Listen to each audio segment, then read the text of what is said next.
Pagbabahagi ng kaalaman. Ano ang pwedeng gawin ngayong Holy Week 2025? Magsende ng isang perasong insenso candle for cleansing ng 12 a.m. sa salubong or Easter Sunday.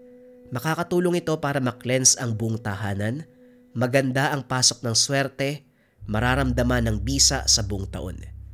Para sa mga interesado, tignan ng screen, merong arrow dyan para maka-order or pwedeng bisitahin ng description, cash on delivery na yan. Tandaan gawin ang proseso sa salubong ng 12 a.m. or Easter Sunday ng 12 a.m. Huwag na nating patagalin pa. Simulan na natin ang kwento. Ang kwentong ito ay hango sa totoong buhay. Mula ito sa isa nating kabayan na itago na lang natin sa pangalang Chris. Walang eksaktong taon, probinsya ng Tacloban. Masayang namumuhay si Chris sa simpleng tahanan kasama ang buntis na asawa na si Maribel. Matagal na nilang inaantay ang pagdating ng anak, kaya't lalo silang naging maingat sa kanilang buhay.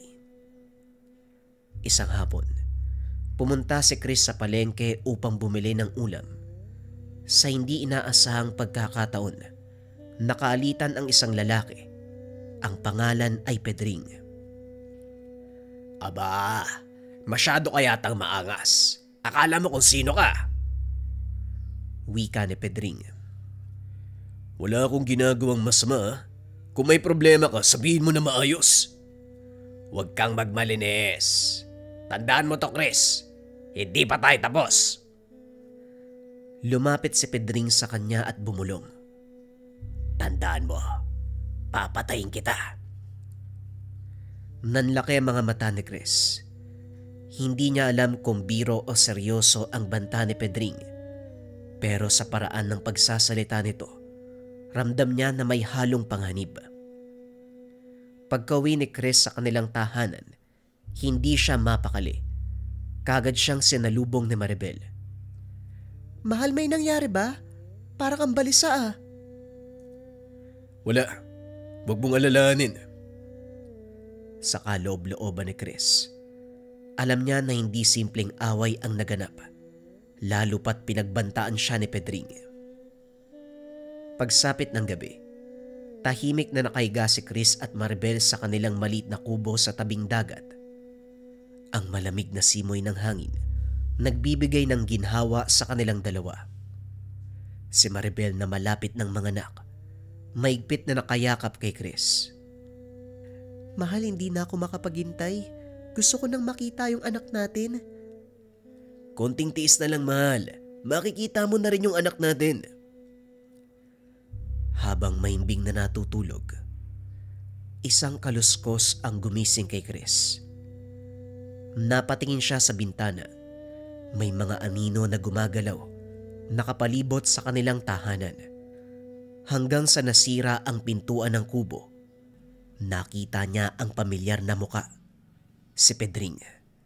Kasama ang dalawang kalalakian pero hindi mga normal na tao. Pulang-pula ang mga mata, matulis at mahaba ang ngipin. Mga aswang. Sabi ko naman sa'yo, pare, hindi pa tayo tapos. Bago pa makagalaw si Chris, sinunggaban siya ng isa sa mga kasama ni Pedring. Pinukpok sa ulo. Napahandusay sa sahig. Dahan-dahang dumilim ang paningin. Ang huli niyang naaalala, nagmamakaawa ang asawang si Maribel. Ang sunod na naramdaman ni Chris ay ang malamig na hampas ng tubig. Dahan-dahan siyang inaanod ng alon papalayo sa dalampasigan. Nang idilat ang mga mata, isang bagay lamang ang nasa isipan, ang nangyari sa kanyang asawa at anak. Malamig at mabigat ang katawan ni Chris. Ang una niyang nasilayan ang itim na kisame ng isang kubo. Amoy usok ng insenso at tuyong dahon. Sa tabi niya ay may nakasinding gasera, nagbibigay ng bagyang liwanag sa loob ng madilim na kwarto. Nasaan ako? Isang matandang lalaki ang lumapit sa kanya. Payat. Mahaba ang puting buhok. kulubot ang buong katawan. Hawak ang mangkok na may mabangong likido. Huwag ka munang gumalaw, Iho. Mahina ka pa. Sinubukan ni Chris na bumangon, pero masakit ang buong katawan. Para siyang binugbog, giniling ng paulit-ulit. Teka, sino ka? Ako si Enteng, albularyo. Nakita kitang inanod sa dalampasigan. Halos wala ka ng buhay. Napatingin si Chris sa kanyang katawan. Balot ito ng mga dahon. May mga nakaukit pa na simbolo gamit ang pulang tinta. Si Maribel. Bumalik sa kanya ang huling naaalala, ang sigaw ng asawa. Nanlaki mga mata ni Chris at napakuyom sa kamao. Pinatay siya. Pinatay ang asawa ko. Sinubukan niyang tumayo, pero kagad siyang pinigilan ni Enteng. Huwag kang magpadalos-dalos. Kung gusto mong mabuhay, kailangan mong kumalma. Hinihingal si Chris. Nanginginig ang katawan, hindi lamang sa sakit, kundi sa matinding galit. Hindi ako pwedeng tumigil. Kailangan kong ipagigante si Maribel. Huminga ng malalim si Enteng at saka naupo sa tabi ni Chris. Alam kong mabigat ang pinagdadaanan mo. Pero kung haharapin mo mga halimaw na yon sa ganitong kalagayan, mamamatay ka lang. Tumingin si Enteng sa malayo na para bang merong iniisip. Kung gusto mong lumaban, tutulungan kita. Ha? Anong ibig mong sabihin? Ngumiti si Mang Enteng. Hindi lang ako basta manggagamot. Tumutugis ako ng mga aswang. Tadhana na mismo nagdikta upang magkita tayong dalawa. Nabuhayan ng pag-asa si Chris. Ito na ang simula ng paghihiganti. Sa loob ng maliit at simpleng kubo ni Enteng, pinaliwanag ni Chris ang sinapit niya. Ang malagim na gabi na inagaw sa kanya ang lahat. Habang nagsasalita, nararamdaman niya na bumabalik ang sakit at galit, pero pilit niya itong pinanlabanan. Tahimik na nakinig si Enteng, nakapikit habang iniintindi ang bawat salita ni Chris. Matapos niyang magkwento, huminga ng malalim ang matanda at tumango. Mabigat ang dinanas mo, Iho. At alam kong hindi na matatapos ang sakit na yan hanggat hindi mo nakakamit ang hustisya. Hindi lang hustisya ang gusto ko. Gusto kong burahin ang lahi nila. Hindi ko hahayaang maranasan ng ibang tao ang naranasan ko. Napangiti si Manong Enteng, ngunit may bahid ng lungkot ang mga mata. Kung ganon, kailangan mong matuto at magbago. Hindi sapat ang tapang at galit para labanan ng mga halimaw. Kailangan mong kumuha ng kaalaman, magpalakas ng pangangatawan, lakas mula sa mga sinaunang aral. Huwag kang mag-alala, Manong. Gagawin ko ang lahat. Sa ilalim ng gabay ni Enteng, sumailalim si Chris sa pagsasanay. Hindi lang siya tinuruan ng pisikal na pakikipaglaban, kasama na dito ang mga orasyon patungkol sa lihim na karunungan. Tuwing umaga ay walang ibang ginawa kung hindi maglibot sa kagubatan. Pinapalakas ang koneksyon sa kalikasan. Natutunan niyang gumamit ng iba't ibang sandata. Ngunit higit sa lahat, ang pagpapalalim ng kaalaman sa mga orasyon. Mga sinaunang dasal at ritual upang protektahan ang sarili laban sa mga nilalang. Sa ilalim ng buwan, naupo siya sa harapan ng apoy. Inuusal ang mga dasal na itinuro sa kanya. Nararamdaman ang enerhiyang bumabalot sa katawan. Lahat ng ito ay pumapasok sa buo niyang sistema. Manong, matanong ko lang, ano ba talaga mga aswang? Si Enteng, bakit sila nabuhay sa mundong to? Hindi mo na kailangan malaman ng sagot yan. Ang tanging mahalaga kung paano mo sila pupuksain. Sa paglipas ng mga taon, naging dalubhasa siya sa pakikipaglaban at sa lihim na karunungan. Wala na ang dating Chris na mahina at walang laban. Sa kanyang lugar, isang mandirigma ang isinilang. Matapos ang mahabang panahon ng pagsasanay, sa wakas dumating na ang araw na matagal nang inaantay ni Chris. Habang naglalakad siya sa gilid ng palengke upang bumili ng ilang gamit, may isang pamilyar na boses ang umalingaw-ngaw. Kagad niyang nilingon ang pinagmumulan.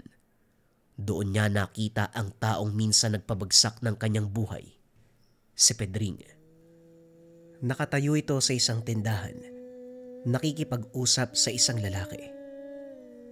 Bagamat nagbago ang anyo ni Chris, mas matikas, mas malakas at mas matapang, hindi nagbago ang mukha ni Pedring. Ang tusong ngiti, ang matatalim na mata, isang halimaw na nagtatago sa katawan ng tao. Ramdam ang gigil at galit sa buong katawan ni Chris. Ngunit pinili niya na maging mahinahon. Hindi niya ito maaaring atakihin ng walang plano.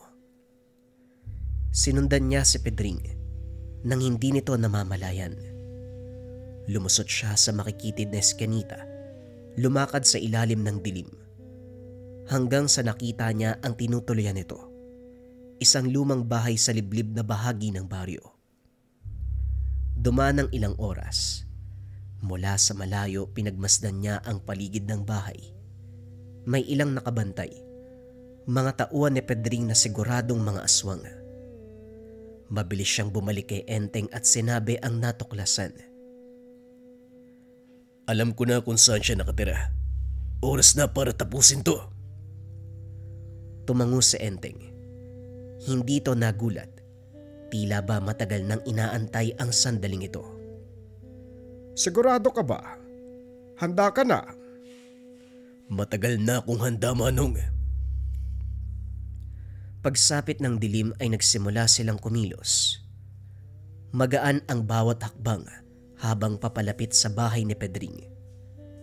Bitbit ng binata ang kanyang matalim na Chris, habang si Enteng may hawak na isang maliit na bote na may likidong kumukulo, isang uri ng langis na kung tawagin ay lana. Nang malapit na sila sa tahanan ay muling pinakalma ni Chris ang sarili. Hindi simpleng pag-atake ang gagawin. Ito ang katuparan ng paghiganti. Nakatayo sa labas ang dalawang bantay. Bago pa sila makasigaw, mabilis na lumusot si Chris sa anino, isa-isang ginilita ng leeg. Ang isa ay sinubukan pang tumakas. Malakas sa suntok sa sentido ang nagpatihaya sa kanya. Pagpasok nila sa loob, sa gitna ng madilim na kwarto ay nakaupo si Pedring. Hindi na ito nagulat. Salip ay ngumiti pa habang unti-unting tumatayo. Aba, bumalik ka pa pala. Chris, akala ko patay ka na. Yun ang pinakamalaki mong pagkakamali. Hindi mo sinigurado na patay na ako, kaya panahon na para maningil. Nagbago ang anyo ni Pedring. Dahan-dahang lumaki. Humaba ang mga kuko. Lumabas ang matatalas na pangil. Naging purong itim ang mga mata. Sumugod na si Chris. Nagtagisan ang dalawa. Matalim na sandata laban sa matutulis na kuko. Sinubukang dumakma ni Pedring, ngunit naging maaga pang binata. Iniwasan niya ang atake. Mabilis na bumanat ng saksak sa tagiliran ng halimaw. Napadaing si Pedring ngunit hindi ito bumagsak. Hindi mo ako matatalo sa ganyang pamamaraan, Laga. Dito na kumilos si Manong Enteng. Isinaboy ang dalang lana kay Pedring. Napaangil ng napakalakas ang halimaw. Umalingaw-ngaw sa buong tahanan ang nakakakilabot na sigaw. Samantala, hindi pinalampas ni Chris ang pagkakataon. Sa isang malakas na huling pag-atake, itinarak niya ang Chris sa dibdib ni Pedring. Inikot pa ito ng ilang beses upang mas lumala ang pinsala. Dahan-dahang nanghina ang katawan ni Pedring. Sa huli ay bumagsak ito sa sahig at wala ng buhay. Hindi gumalaw si Chris. Tinitigan niya ang bangkay ng kanyang pinakamalupit na kaaway. Ramdam niya ang ginhawa, pero alam niya na hindi pa ito ang katapusan. Marami pang katulad ni Pedring ang nagtatago sa kadiliman. Ang kaganapan ng paghiganti ay simula pa lamang ng kanyang misyon. Matapos mapatay si Pedring, inakala ni Chris na bumalik na ang katahimikan sa buhay. Ngunit isang araw pagbalik niya sa kubo, isang nakakakilabot na tanawin ang bumungad sa kanya. Si Manong Enteng, wala ng buhay. Nakabulagta sa sahig, puno ng dugo ang katawan. Malalim ang mga sugat. Nakadilat ang mga mata ng matanda na halatang nagpumilit pang lumaban.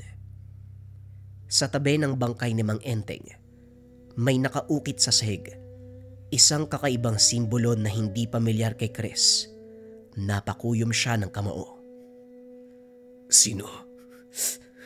Sinong may gawa nito? Kagad lumabas ng tahanan si Chris. Magmula ng gabing yun, sinimulan niya ang paghahanap sa halimaw. Nang mga sumunod na linggo, isa-isang naglaho ang mga aswang sa kanilang lugar. Sa bawat anino, sa bawat madilim na sulok ng kagubatan, si Chris ay nagmamasid, nag-aabang, handang umatake sa sandaling matunton ang halimaw na pumatay kay Enteng. Sa unang pagkakataon nakatagpo niya ang isang tikbalang, isang nilalang na may katawan ng tao at ulo ng kabayo. Matangkad ang sukat, pulang-pula ang mga mata, mabilis ang kilos sa gitna ng kadiliman. Sa halip na umatras ay sumugod si Chris. Dala-dala niya ang sandata na binuhusan ng langis ng lana. Inatake ng sunod-sunod na hiwa ang tikbalang. Bagamat likas na malakas ang tikbalang, hindi ito makalapit sa kanya. Masyado kang mapangahas, tao. Hindi ako basta tao. Mabilis siyang lumusot sa ilalim ng halimaw, buong puwersang sinaksak ang tagiliran. Napaangil ng malakas ang tikbalang. Nang bumagsak ito sa lupa ay hindi nag-aksaya ng oras si Chris. Hiniwa niya ang leeg. Kagad dalagutan ng hininga. Kaso nga lang hindi pa ito sapat. Sumapit na naman ang isang gabi. May narinig siyang sigaw mula sa isang kubo. Pumasok siya ng walang pag-aalinlangan. Isang itim na nilalang ang nadatnan. Pilit nitong inaabot ang isang buong pamilya. Muling hinugot ni Chris ang sandata. Tumalon papunta sa nilalang at sinaksak ang binti nito. Umangil ng napakalakas ang nilalang. Pero hindi na nagpaawat pa si Chris. Walang awa niyang ginilitan ng ulo. Nagtakbuhan ng mga tao palabas ng tahanan. Inantay nila ang paglabas ni Chris. Sa halip na matakot sa kanya, makikita sa kanilang mga mata ang pag-asa, isang bagay na matagal nang nawala sa baryo. Sa kabila ng lahat ng pagpatay, hindi pa rin niya natutukoy ang tunay na salarin. Masyadong mailap ang pumatay kay Manong Enteng. Pero hindi siya titigil hanggat hindi napapatay ang may sala. Tumingin si Chris sa madilim na langit. Sa kanyang kamay ay hawak niya ang Chris. Darating ang araw, mahanap kita. Pagsisisihan mo ang ginawa mo kay Manong Enteng. Ramdam ang puot at sakit sa mga salitang binitiwan. Patuloy niyang minamanmana ng buong baryo. Bukod sa paghahanap sa may salarin, binabantayan niya ang lahat ng tao. Hanggang sa napansin niya ang pagkilos sa pinakadulo ng lugar. Isang pamilya ang mahimbing na natutulog.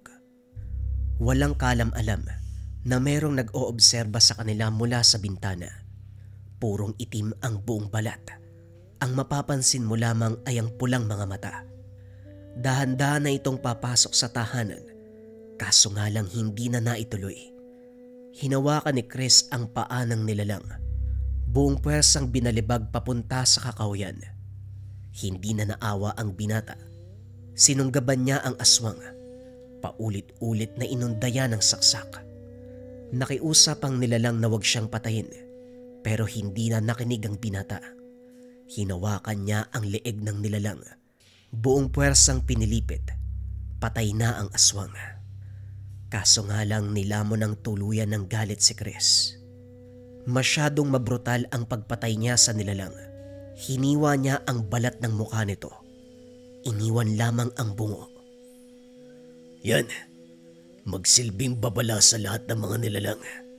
Hindi ako titigil hanggat nang bibiktima kayo. Nagpatuloy siya sa paglalakbay.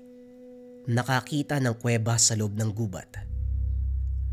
Narinig niya ang pag-uusap sa loob tungkol sa kanilang susunod na biktima. Dahan-dahan siyang lumapit.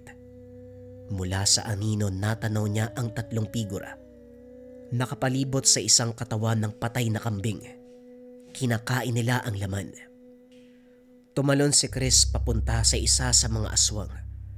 Kasabay ng pagbagsak nito ay ang pagbaon ng sandata sa sentido ng aswang. Nagulantang ang 2 nilalang sa pagdating ng binata. Sumugod ang isa sa mga nilalang. Buong puwersang kinalmot si Chris pero hindi ito tinamaan. Sa muling pag-atake nito ay hinawakan ni Chris ang braso. Binali gamit ang tuhod at saka hinampas ang muka sa bato. Napaangil ang nilalang pero hindi pa tapos si Chris. Ibinaon ang hawak na sandata sa leg nito.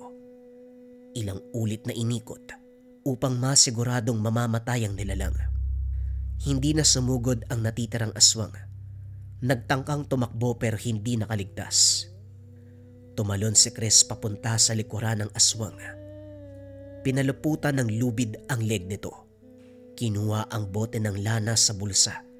Pinainom sa aswang. Kitang-kita kung paanong umusok ang bunganga nito habang nalalagok ang langis ng lana. Bumagsak sa lupa ang nilalang habang nanginginig. Kitang-kita niya kung paanong nalulusaw ang katawan nito. Yan ang tama sa inyo. Hindi na kayo makakapuksa ng mga tao. Matapos ng kaganapan, umuwi na ng tahanan si Chris. Ilang araw ang lumipas na natiling tahimik ang buong lugar. Hanggang sa dumating ang pagkakataon, isang buntis na babae ang nakita ni Chris. Tumatakbo sa gitna ng kagubatan. Halata sa kanyang muka ang matinding takot. Ang kanyang mga mata, paulit-ulit na lumilingon sa likuran. Animoy may humahabol sa kanya. Unti-unti nang nawawala ng lakas ang babae dahil sa pagod. Pero bago pa siya tuluyang bumagsak sa lupa, sinalo siya ni Chris. Anong nangyari, Binibini? Bakit nasa kagubatan ka? Hinang-hina ang babae, ngunit pilit niyang binuka ang kanyang bibig upang magsalita. Tulungan mo ko. May humahabol sa akin eh. Itinaas ni Chris ang tingin. Sinipat ang paligid. Alam niyang hindi nagsisinungaling ang babae. Nararamdaman niya ang presensya ng nilalang. Binuhat niya ang babae papunta sa isang ligtas na lugar. Sabihin mo sa akin, sinong humahabol sa'yo? Si Tasyo. Sandaling natigilan si Chris. Kilala niya ang pangalang Tasyo, kapatid ni Pedring. Siya ba yung kapatid ni Pedring? Tama ka. Pinapatay nila kapag hindi sumusunod sa kanila. Mabuti na lang nagkaroon ako ng pagkakataon para tumakas eh. Dito na naging malinaw kay Chris ang lahat. Namatay si Manong Enteng dahil sa pagigante ng kapatid ni Pedring. Walang iba kung hindi si Tasyo. Matapos ang pag-uusap, dinala ni Chris si Fe sa isang ligtas na lugar. Kinabukasan ay nagsimula siyang maganda upang puntahan si Tasyo. Alam ni Chris na hindi magiging madali ang kanyang misyon. Si Tasyo ay hindi tulad ng mga pangkaraniwang nilalang. Sinundan niya ang direksyon na ibinigay sa kanya ng babae hanggang sa nakita ang lugar ni Tasyo. Kaso nga lang bago pa makapasok ng tahanan, biglang bumukas ang pintuan. May tumalon papunta sa kanya. Apat ang kalaban ni Chris na parabang alam na dadating ang binata. Sabay-sabay na sumugod ang mga ito. Nagtamo ng ilang sugat sa katawan si Chris. Sinadya niyang masugatan ng mga nilalang upang mahawakan ng bawat isa. Sa bawat kalmot na mararamdaman, hinahawakan niya ang kamay ng nilalang. Buong puwersang ibinabaon ang sandata sa leeg. Paulit-ulit niya itong ginawa hanggang sa maubos ang apat na aswang. Duguan man si Chris, ngunit naubos niya ang mga kalaban. Hanggang sa isang malakas sa suntok ang tumama sa kanya. Tumalsik si Chris ngunit bumangon kagad. Nakita niya si Tasyo. Ramdam niya ang malakas na itim na aura na bumabalot dito. Natatakot man, pinanlabanan niya ang sarili. Sa wakas, nagpakita ka rin sa akin. Anong balak mo?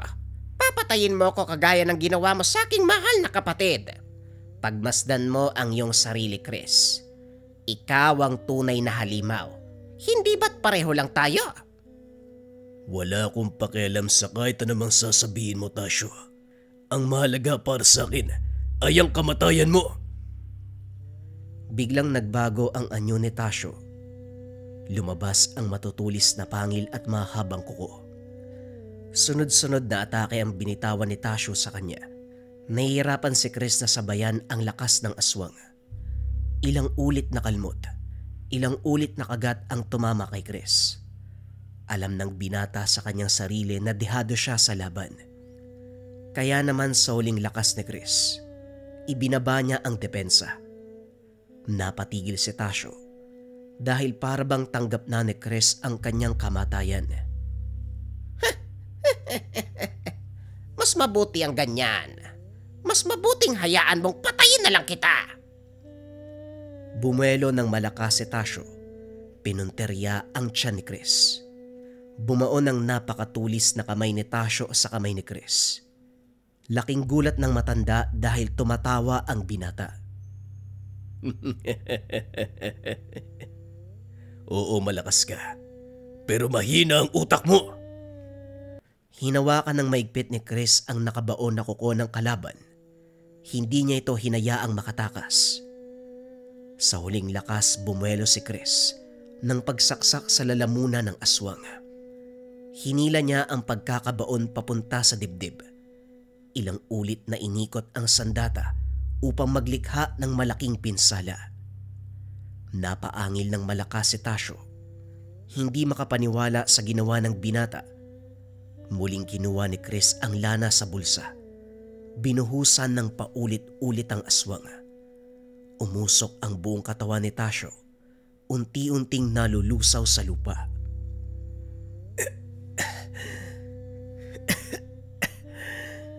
Maribel, manong ending.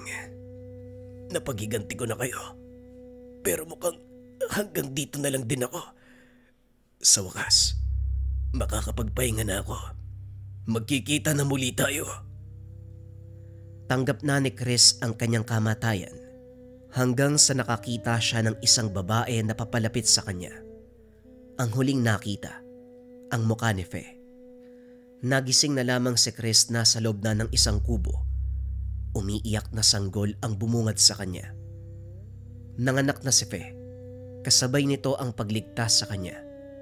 Nakahiga ang babae sa kabilang papag. Nakatitig sa kanya habang hawak ang sanggol. Chris, mabuti naman gising ka na. Tumango si Chris at lumapit. Ipinahawak sa kanya ni Fe ang sanggol. Ito pala si Juan, oh. Salamat, Chris, ha. Kung hindi dahil sa'yo, wala na kami dito. Hindi maipaliwanag ni Chris ang nararamdaman. Muling bumalik ang kapayapaan sa kanyang puso't isipan, lalong-lalo na habang hawak ang sanggol. Laking gulat din niya dahil paghawak sa tagiliran, wala ang sugat na nilikha ni Tasyo. Nang mga sumunod na linggo, tinulungan niya si Fe sa pag-aalaga sa anak. Unti-unti nilang binuo ang buhay na sinira ng mga nilalang. Muling nagkaroon ng kulay ang kanilang paligid. Bumangon ang baryo. At habang lumilipas ang panahon, lalong lumalim ang samahan ni Chris at ni Fe. Sa dulo ng lahat ng laban, sa dulo ng lahat ng pagigante, natagpuan ni Chris ang isang bagay na matagal nang wala sa kanya: pagmamahal at pamilya. Dito nagpatuloy ang bagong simula ni Chris. Bagong kwento pa rin yung susunod na istorya, mga kabayan. Ulitin ko ha, bagong kwento pa rin. Ito ay tungkol sa gante ng manggagamot. Isang batikan ng manggagamot na natutong manugis ng aswang. Huwag na nating patagalin pa. Simulan na ang storya. Ang kwentong ito ay hango sa totoong buhay. Mula ito sa isa nating kabayan na itago na lang natin sa pangalang Tatang Adan. Taong 1972, liblib na pook ng Manolo. Hindi mapalagay kakaisip si Tatang Adan sa sinapit ng pasyente. Nagamot niya na ito. Gumaling. Pero nabalitaan na lamang ang biglaang pagkamatay. Ang sabi ng ina, bumalik sa normal ang kalusugan ng dalaga pagkatapos magpagamot. Ilang linggo ang lumipas, binawian din ng buhay. Walang nakasaksi kung paanong nalagutan ng hininga dahil sa mga sandaling iyon. Mag-isa ito sa tahanan. Naabutan na lang na nakatihaya at wala ng buhay. Kuya, kung napagaling niyo ang pasyente tapos makalipas ang ilang linggo na matay, siguradong iba ang dahilan. Hindi naman pwedeng ikaw masisi. Ang galing niyo manggamot O baka naman inaswang yun. Napatingin si Tatang Adan sa nakababatang kapatid na si Rico. Alam niya ang tungkol sa pambibiktima ng aswang sa paligid, pero hindi lang maisip na ito ang dahilan ng pagkasawi ng pasyente. Noong sinuri niya, ginamot ang baling binti. Wala itong bahid ng anumang bakas ng aswang. Sinasabi mo bang gumaling ang pasyente tapos inaswag? Posible. Talamak ngayon ang aswang. Wala ring pinipili. Malusog man o sakitin. Nakakapanghinayang lang kasi meron na namang inosenteng tawang nadali ng halimaw. Wika ni Tatang Adan. Kung gusto niyo, pupuntahan ko sila. Magtatanong-tanong ako. Magmamasid sa lugar. Madali lang naman malaman kung may aswang sa paligid Magdadala lang ako ng gawa niyong lana. Isang salita niyo lang, paparoon kagad ako. Wika ni Rico. Kumuha na ito ng isang bote ng lana. Wag na muna. Marami pang gagawin dito sa tahanan. Kinakailangan ko pang tulong mo. May darating na pasyente ngayon Ihanda mo na rin ang mga halamang gamot at mag-init ng tubig. Tumalima si Rico. Sinunod ang bawat utos ng nakakatandang kapatid. Samantala, lumabas muna si Tatang Adan para magsigarilyo. Isa ito sa paraan para kumalma ang isipan. Habang humihit-hit, hindi nakaligtas sa kanyang paningin ang pagdaan ng matanda. Mahaba ang kasuotan, purong itim. Dere-derecho ang paglalakad. Pagdating sa unahan ay huminto. Tiningala ang matayog na puno ng saging. Kinakabahan siya dahil ito pa lang ang unang beses na may tumingin ng ganun sa puno. Isa pa, nababahala sa katotohanan na dito nagmula ang tinatangang mutya. Ilang sandaling tumitig sa puso ang matanda bago umalis. Dahil dito, dali-dali siyang pumasok ng tahanan at tinignan ng tangan. Nagbibigay ito ng senyales. May problema ba, kuya? Nakahanda na mga gamit. Nandito na rin ang pasyente. May lalakarin ka ba? Papabalikin ko na lang. Hindi, haharapin ko yan. May sisilipin lang ako sandali sa sagingan. Ikaw na muna ang bahalang kumausap. Mabilis lang to. Wika ni Tatang Adan. Lumakad na rin pagkatapos. Pagdating ng sagingan, hinanap kagad ang matanda. Ilang hakbang pa lamang umalingasaw na ang matinding amoy. Humahalo sa hangin ang samyo ng aswang. Binaybay ni Tatang Adan ang daanan. Nagbabaka sakaling maabutan subalit dumating na lang sa dulo. Wala pa ring nagilap. Kaya naman bumalik na lang siya ng bahay dahil may nag-aantay na pasyente. Makalipas ang ilang sandaling panggagamot, kinausap ni Tatang Adan ng lolo ng bata upang masabihan ng nararapat na gawain. Manong, yung apo nyo kailangan niyang uminom ng sambong. Kung may lagundi, mas mainam. Maplema yung ubo ng bata eh. Painumin mo rin ng maraming tubig. Tapos itong lana na ibibigay ko, ipahid mo sa likod bago matulog. Mapapagaan niya ng pakiramdam. Ay maraming salamat pero maiba ko. Napansin ko kasi, kalmado ang tahanan nyo. Mukhang hindi pa yata nakakabot dito yung tungkol sa aswang Ay nambibiktima ng tao, sumasanib daw. Nakaengkwentro nga ako ng isang sinapian. Buti naging alerto ko. Wika ng lolo ng pasyente. Aswang na sumasanib sa tao. Parang bago yan May ganyan na pala sa panahon ngayon. Akala ko, engkanto at demonyo lang ang sumasapi. Ano sa tingin mo, Kuya Adan? Hindi nakasagot kagad si Tatang Adan. Nabigla sa narinig. Lumipas pa ang ilang segundo bago nakapagsalita. Mukhang bago nga yung naririnig ko. Pero Manong, baka naman nagkamali lang kayo ng pagkabalita. Tapos yung nakasalubong nyo talagang aswang. Walang salib na nangyari. Oo nga naman, baka nalito ka lang Manong. Parang malabo kasi yung ganyan Yung tenga nyo po ba maayos ba? Baka mahina na yung pandinig nyo kaya nagkamali kayo ng pag-intindi. Hindi. Alam ko ang sinasabi ko. May naraanan akong albularyo. Ito rin yung sinabi niya. Manggagamot at albularyo ang punterya. Malay ko, yan kasi ang sabi. Nasa inyo kung maniniwala kayo o hindi. Ang sa akin lang, maiparating sa inyo kasi nanggagamot kayo. Baka kayo susunod na biktima. Lalakad na kami ng apo ko. Salamat! Huling wika ng matanda. Kinarga ang apo sa likuran. Dahan-dahang naglakad papalayo. Sa sobrang katandaan ay hirap na sa pagakbang. Suportado pa ng tungkod. Ihatid sana ni Rico pero hindi na ito sumang-ayon. Aswang na sumasapi. Anong pakulo na naman ang ginagawa ng mga nilalag? Kung totoo man ang sinasabi ng matandang yun, doble ingat tayo Manong. Baka mamaya aswang na yung nakakasalamuha natin Inosente ang katawan, pero sa loob pala, meron ng nilalang. Nakakabahala din Binanggit pa ng matanda na manggagamot at albularyo ang pinupunterya. Nako, mukhang kumikilos ang lahi niyan para puksay ng mga tumutugis sa kanila. Unaan pa yata ang kagaya nyo Kuya Dan ang tanong, paano mo malalaman kung may nakasanib na aswang? Hayaan mo, sasabihan kita, huwag kang mag-alala. Ayos din Aswang na sumasanib sa tao. Manggagamot at albularyo ang pakay. Wika ni Tatang Adan. Ilang sandali pa inasikaso ang iba pang pasyente na dumating. Marami sa mga ito ang nagsasabi tungkol sa aswang na sumasapi.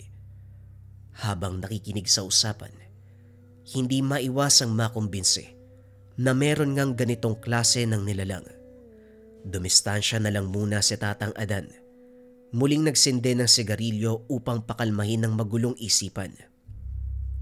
Habang bumubuga ng usok, muli niyang napansin ang matandang nakita ilang oras na ang nakalipas. Sa puntong ito, may kasamang babae pero ganun pa rin ang ginagawa pagkatapat sa sagingan. Tinitingala ang matayog na puno. Kasunod nito ang pagtingin ni Tatang Adan sa tangang mutya. Ganun na lamang ang pag-alerto nang bigla itong maging aktibo. Dali-dali niya itong sinundan pero laking gulat ng ibang muka ang nakita. Kung kanina ay isang matanda, ngayon ay si Aling Maninay. Kasama nito ang anak na si Loisa. Humingi na lang ng tawad sa abala. Bumalik sa tahanan na naguguluhan. Ano ba naman yan? Hindi ako pwedeng magkamali. Matanda talaga ang nakita ko. Pero bakit naging si Aling Maninay? Kinikilabutan ako sa nangyayari Wika ni Tatang Adan. Muling nagsinde ng sigarilyo. Nagpalipas ng oras. Pagsapit ng hapon, abala siya sa paunguhan ng mga lamang gamot. Mag-isang naglibot sa kagubatan para maghanap ng herbal. Natigilan nang makasalubong ang matandang nakita kanina. Huminto ito at humarap sa kanya. Nang tumagal ang titig, nakilala ito ni Tatang Adan. Aling Josepa, kayo po ba yan? Anong ginagawa niyo rito? Teka, bakit ba ang nararamdaman ko sa'yo? Mabuti naman nakilala mo ko, Adan. 2 beses ako nagpakita sa'yo kanina, pero parang hindi mo ko kilala. Nagtatanong ka pa ako nung pakay ko. Wala ka ba talagang ideya o sadyang nagmamaang-maangan ka? Maayos ako nagtatanong, kaya naman naasahan ko maayos na sagot. Kung ganon, totoo nga ang sabi-sabi. Nalahian ka nga at naging ganap na aswang.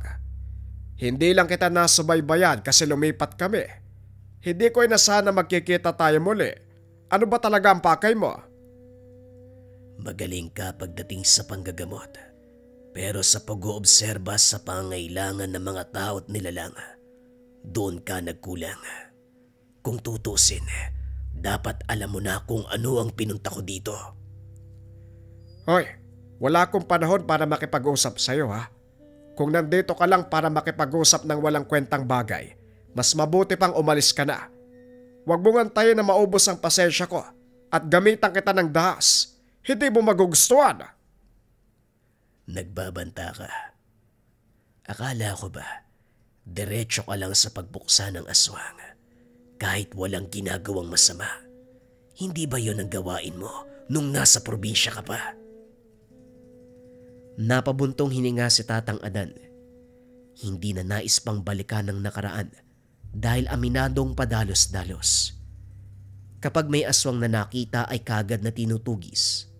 Sa loob niya, may ginagawa mang mali o wala, halimaw pa rin ang aswang. Natahimik ka yata. Hindi bali, Adan. Intayin mo lamang ang pagbabalik ko. Pero sana makilala mo ko kagad. Wika nito. May isinaboy na kung ano sa mukha ni Tatang Adan. Napasigaw ang matanda nang maramdaman ang hapdi na dulot nito. Pansamantalang nawala ang paningin. Mabuti na lamang ay dumating si Rico. Kagad sumaklolo nang makita ang sitwasyon. Ilang araw na pinagdusahan ni Tatang Adan ang epektong hatid ng langis ng aswang. Napaso ang kalahati ng muka. Hindi naging masama dahil naagapan. Ipinagpaliban din muna ang panggagamot. Iginugol ang buong oras sa pagpapahinga. Unti-unti namang nanumbalik ang lakas at paningin. Grabe talaga ang ginawa ni Manang Josepa. Palibasa, may tiwala ka sa kanya, kaya nagbaba ka ng depensa mo. Anong klaseng langis ba yun? Pati ang tangan niya walang nagawa. Hindi kayo naipagtanggol. Diyan ka nagkakamali. May ginawa ang tangan ko kaya hindi ako namatay. Kung wala ang tangan, malamang pinaglalamayan na ako ngayon. Hindi mo ba napapansin? Sobrang bilis ng paghilom ng sugat ko at nakakakita na ako muli. Pero nagbanta ang matanda. Hindi ko lang alam kung kailan eh. Rico, hindi maganda ang kutob ko sa nangyayari. Maging alerto ka sa lahat ng oras. Magsugbit ka ng patalim para makalaban ka agad kung sakali. Oo kuya, naiintindihan ko. Alis na muna ako. Naubusan na pala tayo ng bigas. Wala nang pangsahing mamayang hapon eh. Mataas pa ang sikat ng araw. Ngayon na ako lalakad para hindi nabutan ng dilim. Kaya niyo naman ng gumalaw-galaw ano? Hindi ako baldado, Rico. Lumakad ka na para makauwi ka agad. Mag-ingat ka sa daan.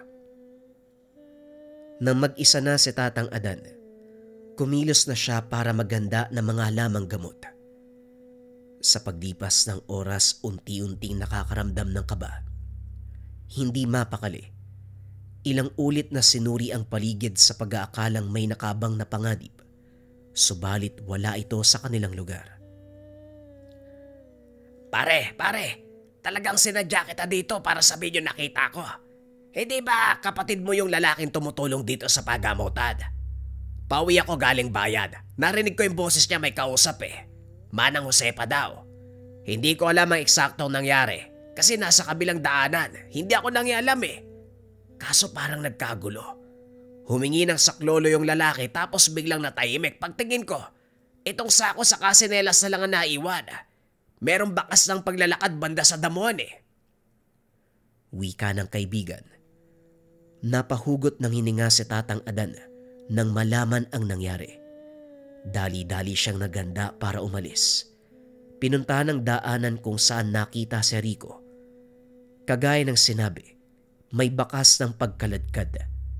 Walang ibang pumasok sa isipan kundi puntahan sa probinsya si Manang Josepa.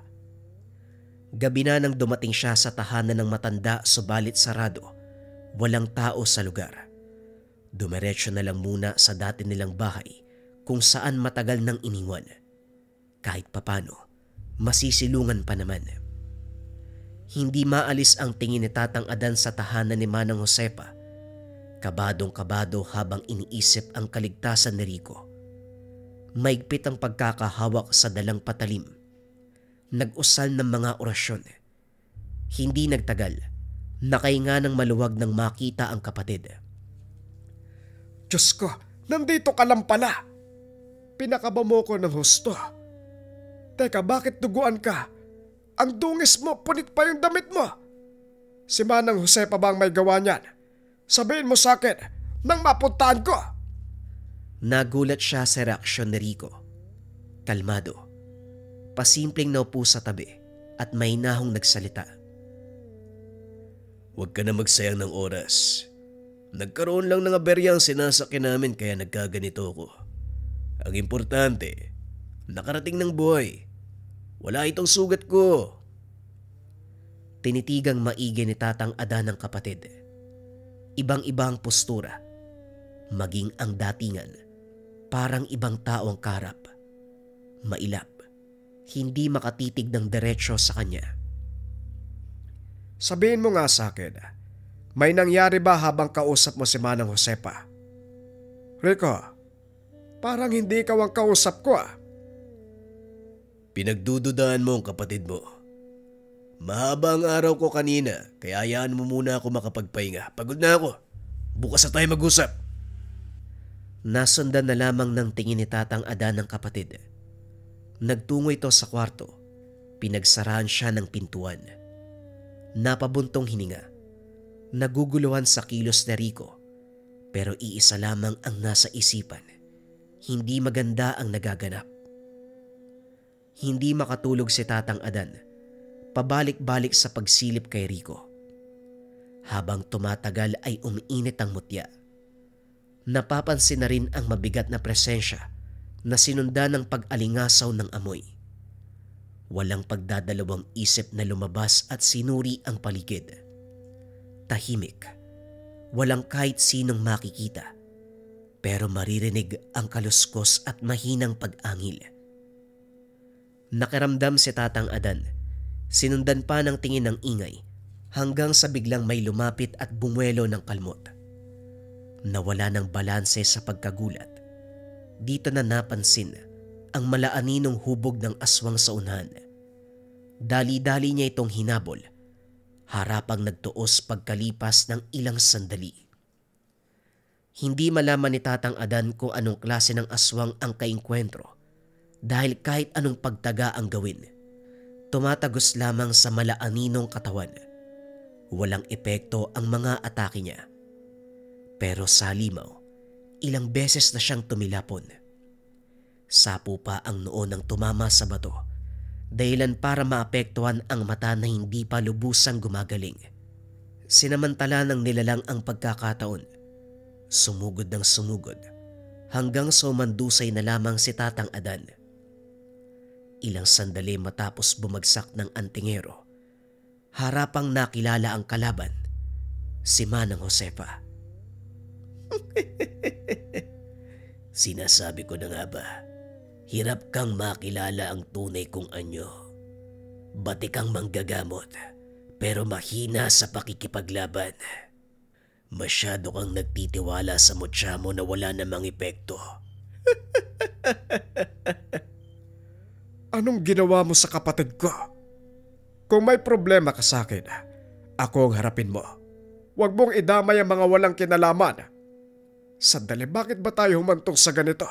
Wala naman akong atraso sa'yo Sa pagkakatanda mo wala, pero malaki ang atraso mo sa akin. Nakalimutan mo ba? Ilang taon na ang nakalipas, magmula nang mamatay ang panganay kong anak. Ikaw ang tumugis sa kanya. Pagkatapos nun, nagmamadali kayong lumipat sa ibang bayan. Naglakbay ako kung saan-saan para mahanap ka. Inisa-isa mga manggagamot at albularyo hanggang sa natuntun ko ang tahanan mo. Ito na ang panahon para magiganti. Binalikan ni Tatang Adan ang pangyayari sa nakaraan. Marami na siyang tinugis na aswang, lalo na yung mga pasaway na dumarayo sa kanyang pagamutan para manggulo. Ngunit hindi matandaan kung alin sa mga ito ang anak ni Manang Josefa. Sa kabila niyan, may katanungan na pumasok sa isipan. Malamang ikaw ang aswang na sinasabi nila na sumasapi at pumupunterya sa mga manggagamot at albularyo. Walang yaka. Ako lang ang hinahanap po, pero napakaraming inosente ang nadamay. Damay na akong damay. Wala akong pakialam kung may inosenteng nasali sa paghanap ko sa'yo. Kung hindi ka umalis sa lugar na ito, hindi na ako nahirapan. Ngayong natagpuan kita, mamamatay ka din.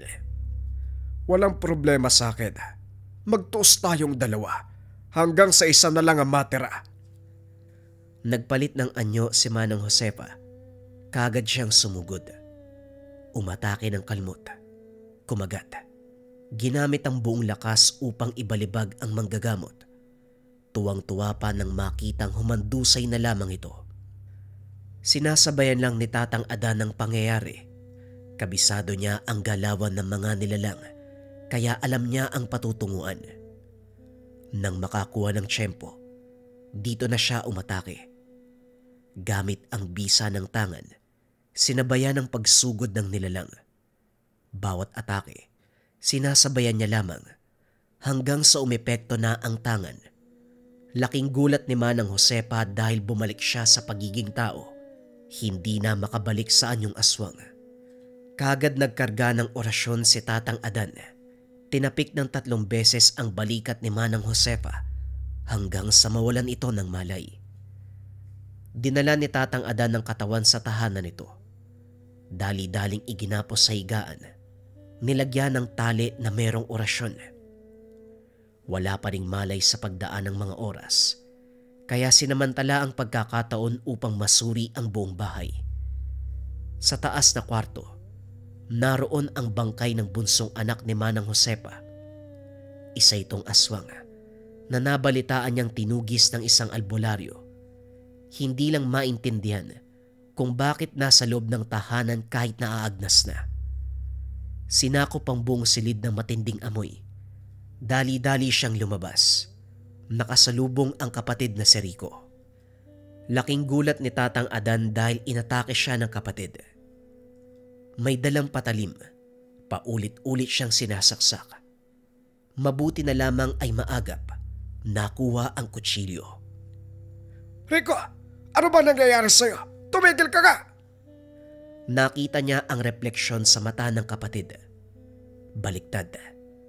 Nanlilisik ang mga mata.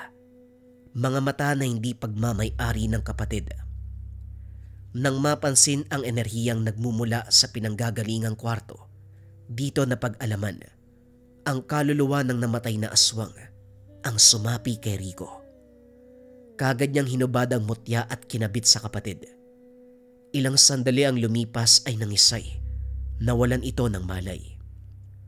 Nangihinang napaupo sa tabi si Tatang Adan. Hindi makapaniwala sa nangyayari.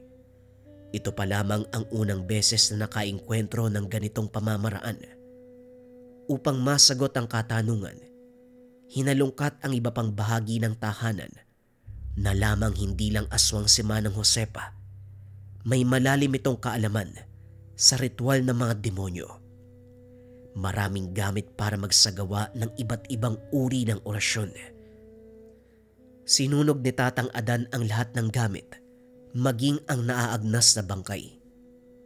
Sa kalagitnaan biglang naalerto nang maramdaman ang presensya ng aswang. Hindi nagtagal ay may sumugod sa kanya. Masyadong agresibo ang nilalang, walang tigil sa pagkalmot. Nahirapang lumaban si Tatang Adan dahil mabilis ang kilos nito. Hanggang sa nahawakan niya ang braso ng aswang, tinadtad ng saksak. Kahit sugatan, sinubukan pa ring tumakas. Sino ka naman? Kung makasugod ka, parang ang laki ng atraso ko sa'yo. Unti-unting nagpalit ng anyo ang aswang. Ito ang kasintahan ni Manang Josepa. Pati ba naman ikaw, Mang Patronyo, naging aswang na din? Ang daming nangyari magmula nang umalis ako dito ah. Huli kong nabalitaan sa'yo, magkaiwalay na kayo ni Manang Josepa. Tapos ito re-responde ka nang malamang sinusunog ang bangkay ng anak niya. Bakit ba kasi hindi nyo inilibing? Manahimik ka, Adan. Hindi ko pa nakakalimutan ang ginawa mo sa panganay namin. Nagsisi ako dahil hindi ka agad nakagante. Ngayong karap na kita, kailangan mamatay ka. Matapos magsalita ni Mang Patronyo, binali ni Tatang Adan ang leeg nito. Malubha na nga ang lagay pero lakas pang manghamon.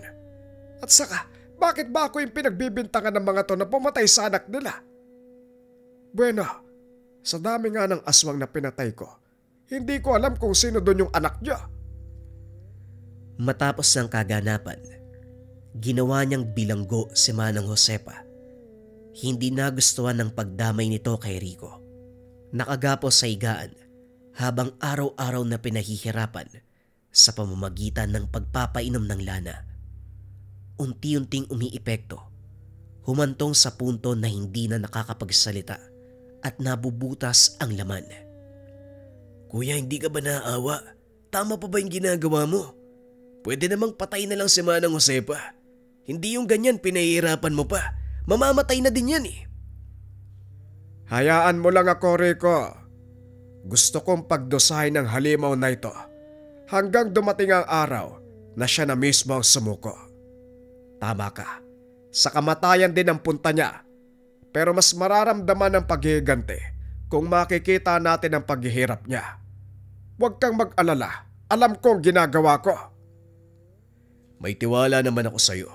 Kaso nga lang, nag-aalala ako sa posibleng kahinatnan ng lahat. Aswang siya, may malalim na kaalaman sa orasyon ng mga demonyo. Parehong masama, parehong delikado. Paano kung dahil sa ginagawa niya kaya ka nagkakaganyan, unti-unti ka lang napapasahan? Huwag kang mag-alala, hawak kong isipan ko. At isa pa, mahina na ang pangangatawan ni Josepa.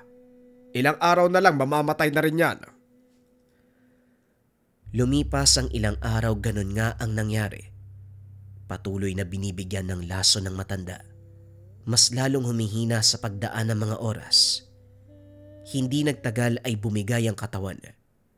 Nalagutan ng hininga sa sariling higaan. Dito lang lubusang napayapa si Tatang Adan.